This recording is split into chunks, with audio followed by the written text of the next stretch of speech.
Okay, we're going to talk about toxicity in the workplace. I'm going to be doing a number of sessions on this topic because I have seen from my clientele that toxicity in the workplace is at an all time high.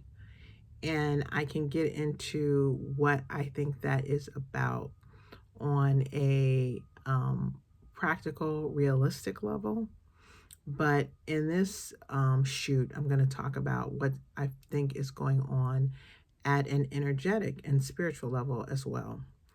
And I'm going to talk about that's why I call myself a light worker, because what I believe that I really do. Yes, I've been a lawyer and an employment conflict manager and a teacher as well, professor.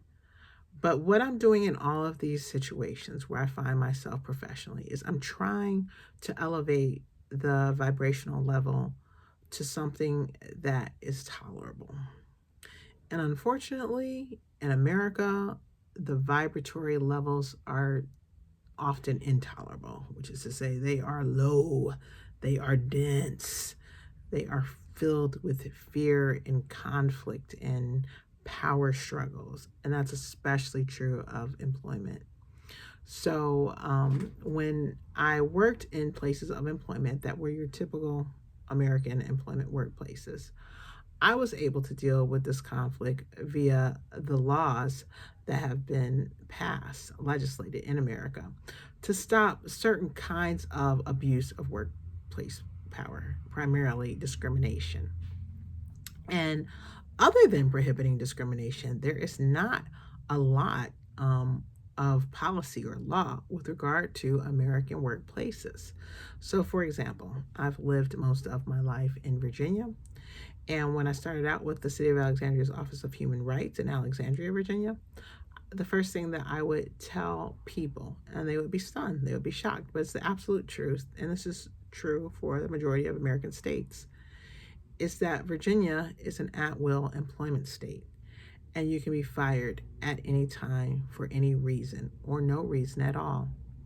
And that would always shock people, and they, would think things that I don't know where they got these ideas from. They clearly didn't learn in school, but they would often tell me, that can't be. I have rights. I have constitutional rights. I have a constitutional right to work. Now, this was back in the 90s when the boomers would say this sort of thing to me. I'm Gen X, just in case you're wondering. I don't think that millennials have that impression that they have a whole lot of rights, just because so much of the educational system and so much of people's beliefs about rights have changed over the course of my lifetime. So I can't see millennials believing that they have a right to work, or that they can't just be fired from their job. I think they know full well that they can be. So there's no need to clearly educate millennials on what the law is. But there is a need to educate them on the toxicity that just runs rampant in American workplaces, and about also what how you are probably unconsciously, unknowingly participating in it. So let's just start with the most I used to think idiotic EEO complaint that I used to get, which was not an EEO complaint at all. So, I've worked most of my working life, adult working life, in Northern Virginia. And Northern Virginia is technically the South. And the South is different in the North, in that people believe that you have to be hospitable, you have to be nice, even when you're not really being all that hospitable and nice, but you have to pretend to be. So that's what Southerners believe. Northerners could care less, quite honestly. I'm from Cleveland, Ohio, and I can tell you right now, these people could care less about being polite on the job or anywhere else. That's not a high priority in the Midwest, at least not Cleveland, Midwest, Cleveland, Ohio, which some people consider that the Midwest. Some people consider it the East Coast. It just depends on where you're located in the country. People in Chicago call Cleveland the East Coast. I'm like, Cleveland is not the East Coast Chicagoans, but whatever. So, at any rate, let's get into what people would try to bring to me as an EEO complaint at one of my places of employment, where it was my job to accept equal employment opportunity complaints from those who believe they had a valid equal employment opportunity complaint. So people would want to complain about other people, colleagues or supervisors, not saying good morning to them when they got to work. And so, when I was in intake, that's what it's called when you sit and you listen to someone tell you why they think they have a valid equal employment opportunity complaint. It's called intake. You sit there and you ask them questions. What brings you here today? Why do you believe that you need to file a formal complaint against whomever? I would get this a lot because every day I come to work and my supervisor doesn't say good morning to me. And so I would think to myself, what does this have to do with your job? Who cares? I don't even want my supervisor to say good morning to me. Is what I want to tell a lot of them. If she don't talk to me in the morning, good. I don't really want to talk to her until after I've had my coffee, after I've had some time to get adjusted. Like, I could not understand this complaint. But it has to do with cultural norms. So in the South, that's a big deal to people. You need to say good morning. And if you don't say good morning, what a lot of Southern people are going to take from that is that you don't respect me as a person. And that is what quickly makes an environment toxic. People need to feel respected as human beings. So when I worked at the Metropolitan Washington Airports Authority, we had a mission statement. And the mission statement had certain bullet points of this is what this organization does. And I worked there a long time ago, like in the early 2000s. So I don't remember the whole entire mission state. But I remember that it's like we're going to have a respectful workforce, and we're going to a respectful workplace, and we're going to do that by providing our employees understanding that each employee has dignity and they're entitled to respect, and that's just a part of how we're going to operate our business. So every business should have something along these lines, basically saying, I recognize that you are a human being if you work here, and I'm going to do things that recognize that humanity. So like I said, that was the early 2000s. Unfortunately, we have a lot of places organizations that have no intention of respecting someone as an individual or respecting that this is someone who deserves dignity and respect. A lot of organizations could care less. They see people as a cog and machine, and those organizations go through people quickly because people are not cogs in a machine. So they can't really work under those kinds of situations for very long. You can do it for a little bit, but it's toxic and it's gonna take its toll on you. So when people would try to complain about this, they didn't say good morning to me. I would say to them, I don't think you have a basis for an EEO complaint on that. I'm listening to you, I hear you, but there's got to be another way that we can work this out. You want to try and work out workplace conflict at the lowest level of conflict, filing an EEO complaint because someone doesn't say good morning to you. That is not the lowest level of conflict, so you don't want to do that. And after talking with me, people would realize, yeah, I could just talk to the person. I could just say, really, you don't say good morning to me, and that makes me feel really bad. And that person would probably adjust their behavior. If it was not an intentional thing meant to disrespect you, they're going to adjust their behavior. Nothing ventured, nothing gained. What have you got to lose by having that conversation before you pull out, heavy weaponry and come at them with a complaint? And trust, no one likes a formal complaint being filed against them. They don't like it. They really hate being investigated. And I can understand that because it does feel very invasive. I've been a part of investigations. Even though it was my job to run investigations, I have been the subject of investigations, and it feels very off-putting. You look at this person who has complained about you. And in my case, I was the person who was accepting the complaint and trying to help them. And I was accused of not doing that rigorously enough.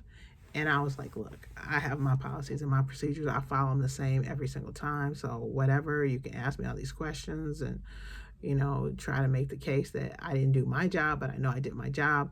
But still, I was off put by this. It's like this person came to me with a complaint. I did everything I was supposed to do, and they are continuing complaining about me and a whole lot of other people.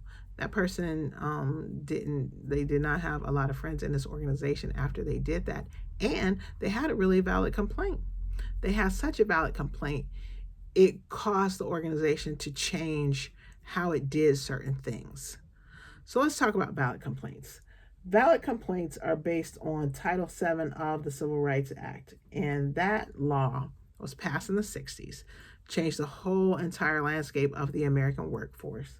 Says that you cannot be discriminated against on your race, your color, your national origin, your gender, or your sex, and those terms mean slightly different things. I don't want to get into it, or your religion. So that's what that law covers. It was passed in the 60s. After that, there were two other laws dealing with discrimination in the workplace. One is about being discriminated against based on age if you're over 40. So you have to be over 40 to have any standing under that law. And finally, on the basis of disability. So proving that you're discriminated against on age is pretty simple, pretty straightforward. You have to prove that, because employers are stupid. They'll be like, oh, all these old people are here and they're making too much money and it's just costing us too much and let's get rid of them. And they do that pretty consistently. So age discrimination happens a lot. It happens pretty consistently. Proving that you were terminated for your age is usually a pretty easy case to prove. A lot of times what happens with these cases is what you can prove. Proving that you are discriminated against on the basis of your race or your sex or any of that stuff tends to be really difficult, and it's just based on the precedents that have been set up under case law. I'm here to tell you they passed this law because of JFK's assassination. Quite honestly, it's one of the reasons that the United States Congress passed this law. It was very political at the time, and a lot of people didn't want that law to get passed, and they did all kinds of things to try and prevent it from getting passed, but it did. And then as soon as the law passed, they did a lot of things to try and nullify it, quite honestly. So this law, the Civil Rights Act of 1964, is very, very political, and it's very hard to bring any kind of lawsuit under it. I don't care what anybody tells you. That has been my jam for the past 30 years, and I'm here to tell you that law is about as powerful as a piece of paper that it is written on.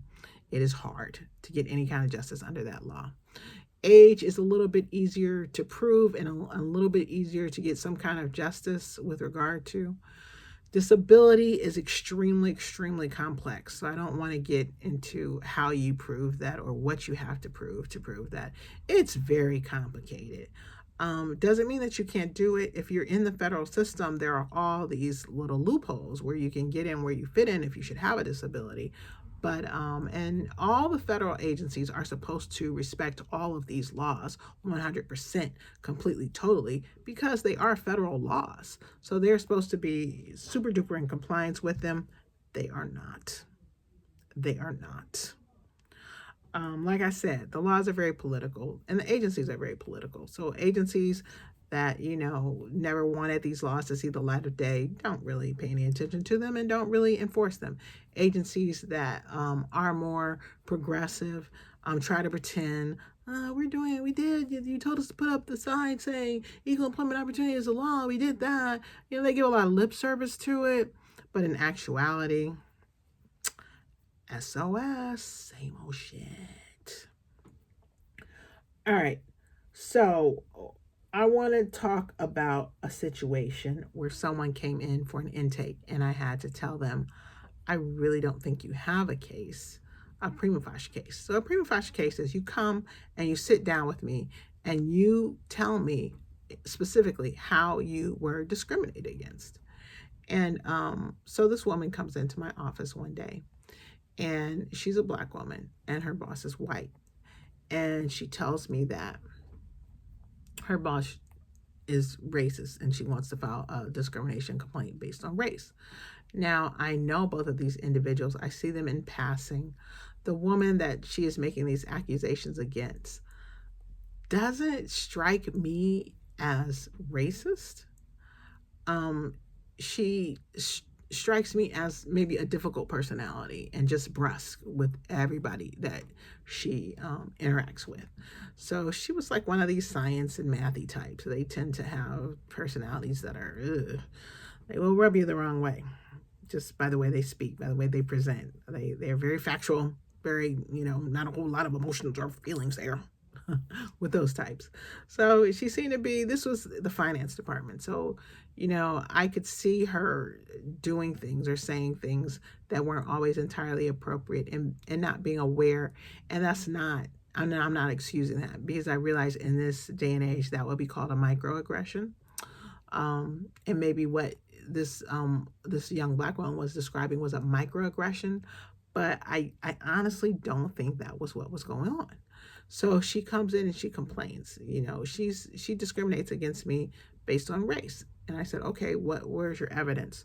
What and to bring a complaint, you need evidence. So I'm like, why are you saying this? What has happened that would cause you to say this?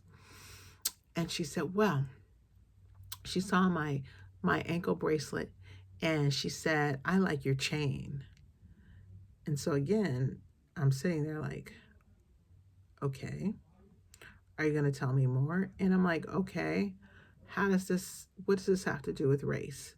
She said, she treats me like a slave, and she meant to remind me that I was her slave when she says, I like your chain. And I was just flabbergasted. Like I didn't know what to make of this, because it just wasn't adding up for me. The law is very logical, very, 2 + 2 = 4. And I'm like, this is 2 + 2 = 27. And that's an expression I use. I like that expression when something just doesn't make sense. And we are in a day and age where there are a lot of people who come out of their mouth with 2 + 2 = 27. So this might not be surprising to you. But at the time, early 2000s, the way that she was making this allegation was surprising to me. So I'm sitting there with her. Now this is when we're going to get into the energetics. I'm sitting there with her, and she's sitting across from me, and she seemed so defeated. And she seemed so hurt and so beaten down. And she wouldn't let this go. My boss, she treats me like a slave. She treats me so badly. And I just have to file a complaint because I can't take it anymore. So she was saying that, and I said, well, do you have anything else? Is there anything else that you can give me? Because she's acting like this woman tied her up and, was beating her with whips and chains. That's how she was presenting. So she said, no, it was one other comment maybe that she mentioned. But again, that comment was not anything. If anything, it might have been categorized as a microaggression, but it wasn't, anything that would make me say, oh, okay, now you've got something. Yes, you should file a complaint. It wasn't anything like that. So I was in a position where I was supposed to accept complaints from any employee that believed they were discriminated against. But I would counsel them as to what I thought. I said, you can file if you want to. I don't really advise it because I don't think you have a lot of evidence to prove what you're saying. If you want to get some more evidence and come back to me, then you might have a stronger case. We can file on that, but I wouldn't recommend it, because once you bring these allegations of race discrimination, it's going to get really ugly in the workplace for you. I promise you. A lot of employers will just fire you immediately. They're not going to deal with it. They'll say, that's illegal. They absolutely should not do that. But that's 100% what they're going to do. I'm telling you the truth. So when people come to me and tell me their stories about what's going on with work, it could be something like that. It could be a pay issue. It could be the they didn't say good morning to me issue. It could be I'm getting all this work and I'm not getting compensated for it. I listen to the people and I tell them, is there any really justice or availability for you to rectify this under the laws? And right now, unfortunately, what has been done to our judiciary, it's a joke. they are not likely to give you any kind of justice for any wrong that you are experiencing in the workplace. So, why is this? Why is it so easy for employers to get away with just that woman ultimately decided not to file a complaint? And what I was going to say, I'll wait, I'll say that to last, what I believe was going on with her. But it's, you know, easy for employers to get away with the worst treatment of their employees. And what we see with the millennials is just a frustration and a not taking it and a not wanting to work. And honestly, I don't blame them, because no one should be treated like a slave. So that's what we're going to talk about, why this woman was saying that she was being treated like a slave. Honestly, I don't know how she was being treated on a day-to-day basis. It could have been, a death by 1,000 microaggressions. It was little things like that, little snide comments like "I like your chain" and "tee hee hee hee." I don't know, because I didn't work for this woman. I just observed her in passing, and what I observed wasn't coming across to me as extremely racist. Doesn't mean she wasn't. I just didn't have the evidence to encourage this person to file a complaint. But the woman was really defeated, and she really believed that she was being treated badly by someone somewhere.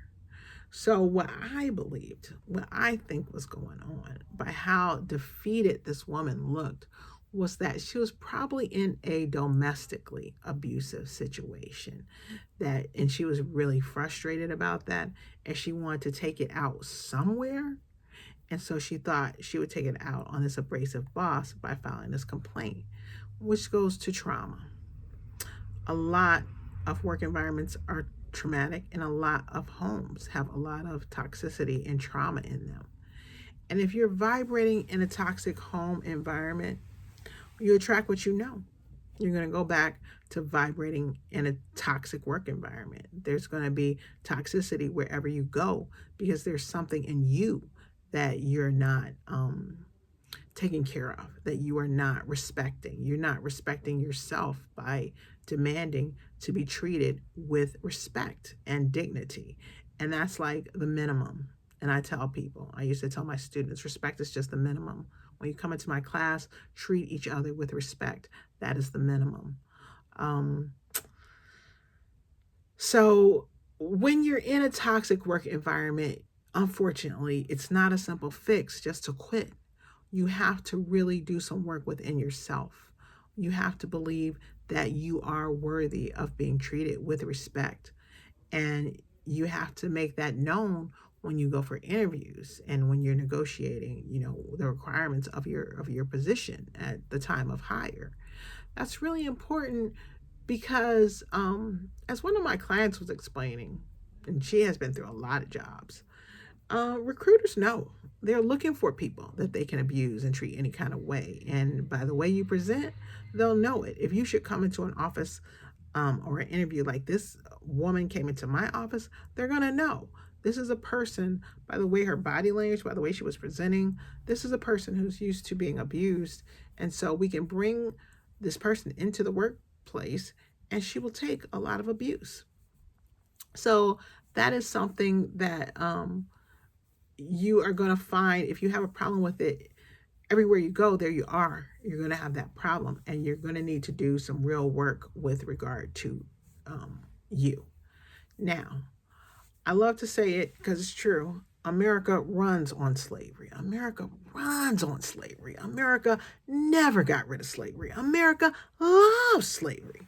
It is what it is. It's the truth.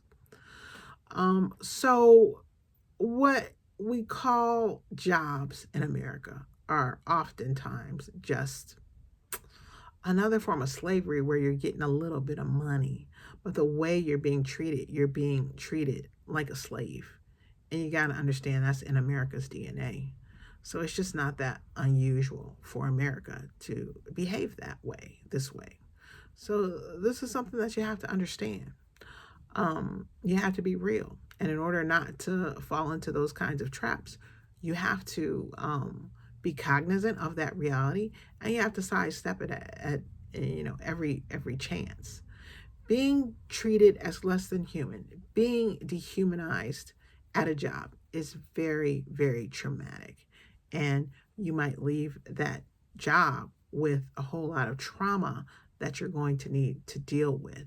So that's what we're going to be focusing on in our toxicity, surviving toxic work environments.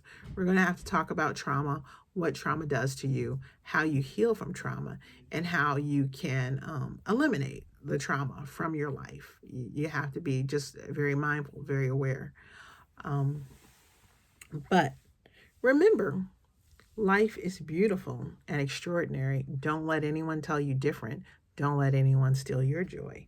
And we're going to figure this out together. Love you all. Am Lee, your everyday light worker. All right. Bye bye.